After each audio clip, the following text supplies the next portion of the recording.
João Belchior Marques Goulart, um homem profundamente atacado em sua honra, exatamente porque foi o último presidente civil que, num golpe nojento, ardiloso, absurdo, de uma marcha feita no dia 1º de abril contra a democracia, teve que sair do Brasil e não voltar mais vivo ao solo brasileiro.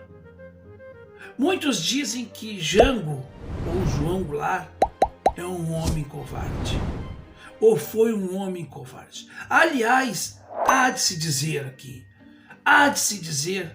que assim como existe um antigetulismo dentro de diversas correntes historiográficas, existem também historiadores que não necessariamente são de direita, que colocam uma pecha de covardia em Jango, porque Jango não quis resistir, né? Ou que o Jango saiu, né? Escolheu o exílio em vez de lutar. O Jango fez aquilo, né? E nós sabemos muito bem que houve, inclusive, uma briga homérica entre Jango e Brizola.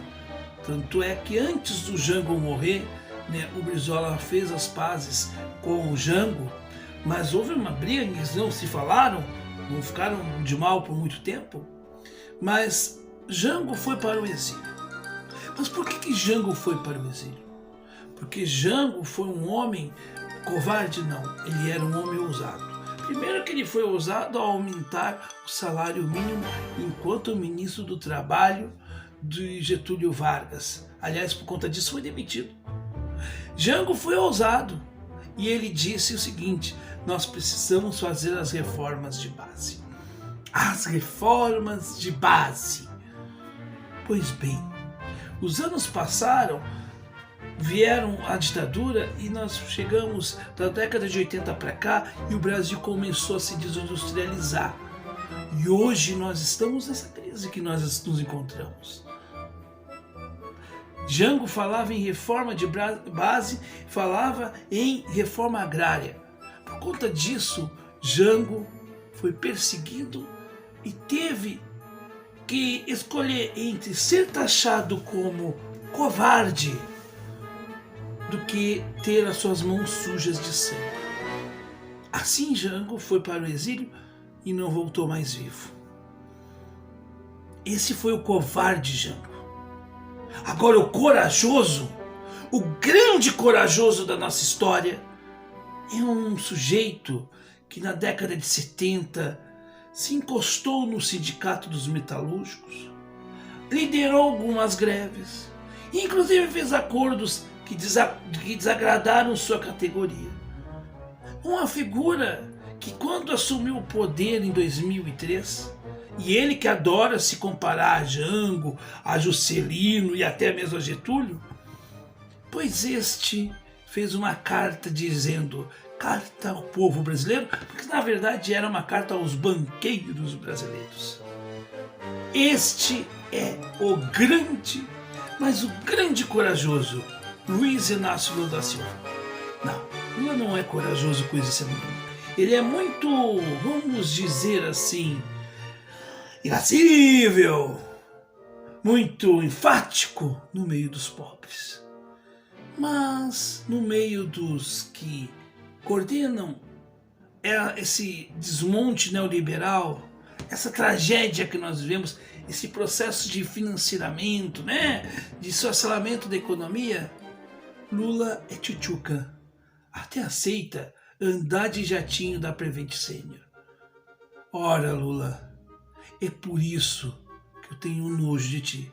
E eu tenho nojo também da tal esquerda que é tão revolucionária, mas aceita caladinha Alckmin, aceita caladinha o processo neoliberal do PT, e que foi talvez parte dela lá atrás, que ainda até aceitou o golpe de 64, porque quem sabe, afinal de contas, E isso quem disse foi Anita Leocádia Prestes, filha de Luiz Carlos Prestes, que disse, bom, o Jango não era o comunista que nós queríamos.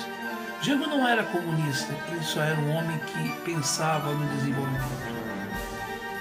E será que esta esquerda, que usa vermelho e faz todo esse carnaval, eles estão preocupados no povo brasileiro, no desenvolvimento? Tenho lá minhas dúvidas. E são tão corajosos assim? Tenho lá também as minhas dúvidas.